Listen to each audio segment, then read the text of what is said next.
Bonjour à tous, c'est le quart d'heure geek. Aujourd'hui une nouvelle vidéo pas dégueu qui devrait pas vous déplaire. Un petit tutoriel sur comment commencer sa collection de Funko Pop. C'est parti.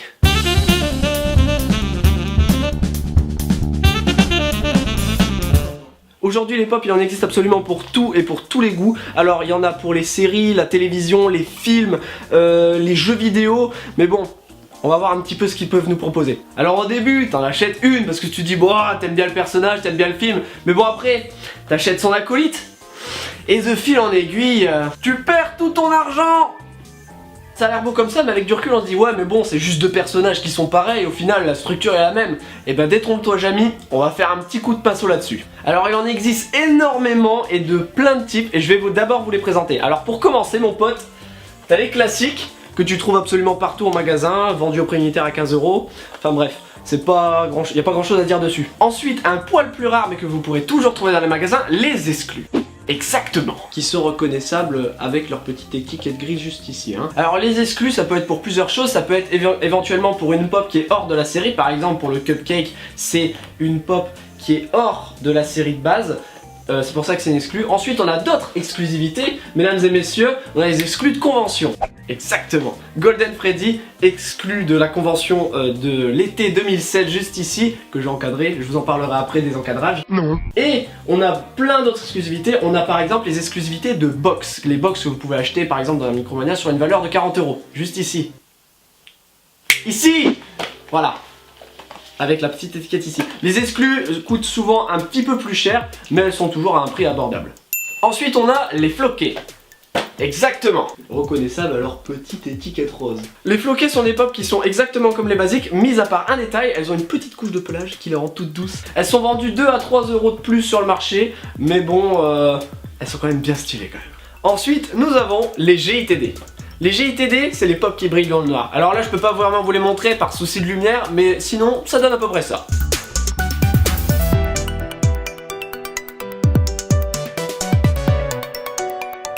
Alors en soi, ces pop là vous coûteront 1 ou 2 € de plus sur le marché, et ma foi, elles sont plutôt classe quand même. Alors elles sont reconnaissables à leur petite étiquette juste ici en jaune.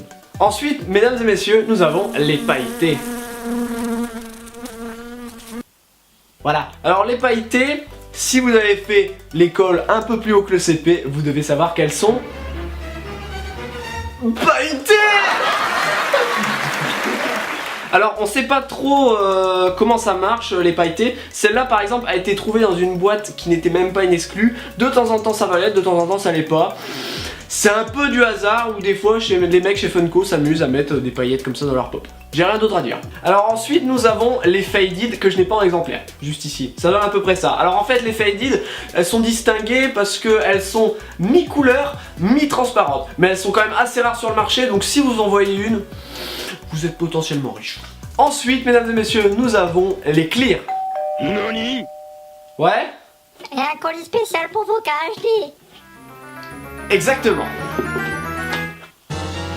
Ça donne ça.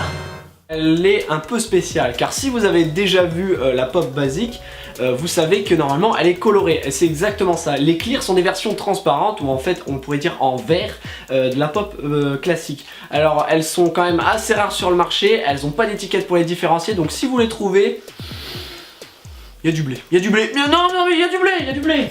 Ensuite, mesdames et messieurs, mes préférés, nous avons les Chase, le saint graal de tout collectionneur. Alors, c'est des pop qui se différencient de leur homologue, tout simplement parce que ça peut être un détail qui change, comme par exemple la couleur. Comme vous voyez ici, nous avons une aurore rose, alors qu'en fait, à l'intérieur, elle est bleue. Elles sont reconnaissables tout simplement avec leur petite étiquette jaune juste ici. Mais bon, c'est pas juste la couleur qui peut changer, ça peut être aussi la forme.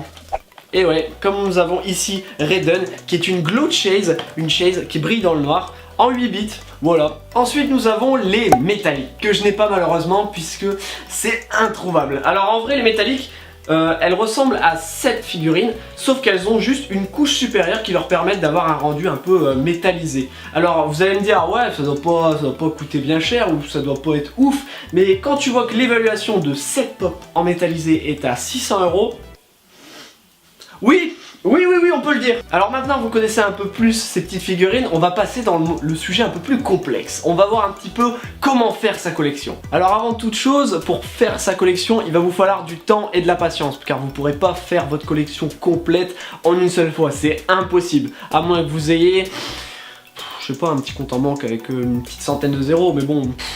Alors pour faire votre collection, moi j'ai fait une technique qui se fait en 2 temps. Premier temps! Alors dans un premier temps, vous allez aller sur votre ordinateur et vous allez pouvoir aller consulter les sites internet. Il y a des sites comme Amazon et eBay qui vont vous les vendre à beaucoup moins cher que vous pourrez les trouver en magasin, à savoir 15 €. Donc ils vont vous les vendre à 9 ou 10 €. Et ça c'est pour les pop basiques que vous voulez vous procurer. Tout simplement parce que ça va vous permettre de faire un maximum d'économies. Alors au début, quand vous en prenez une ou deux, vous ne voyez pas forcément la différence. Mais bon, quand on a tout ça, ça aide pas mal. Ensuite, je vous conseille d'aller sur les sites comme Le Bon Coin ou ce genre de vente locale, car souvent les gens qui vendent ne s'y connaissent pas tellement et vous pouvez vraiment, mais vraiment dénicher des pépites. Tout simplement des pépites, des pépites! Second temps! Ensuite, dans un second temps, vous allez pouvoir vous mettre à chasser. Vous allez pouvoir aller dans les magasins tels que Micromania, Game Cash, Carrefour si possible, ou alors dans les magasins spécialisés qui commencent à éclore, et vous allez pouvoir dénicher les vrais trésors, car vous connaissez celles qui ont de la valeur, vous savez lesquelles sont rares, et surtout, avec ça mon pote, vous allez pouvoir vous faire un maximum d'argent.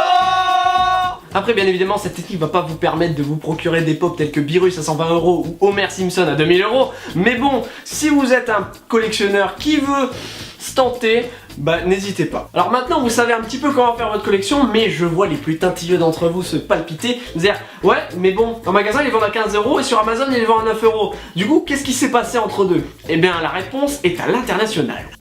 Et oui, cette différence n'est pas un hasard. En effet, les sites de vente comme Amazon se basent en fait sur le prix auquel les pops sont vendus aux États-Unis. Bah oui, le complot. Le complot.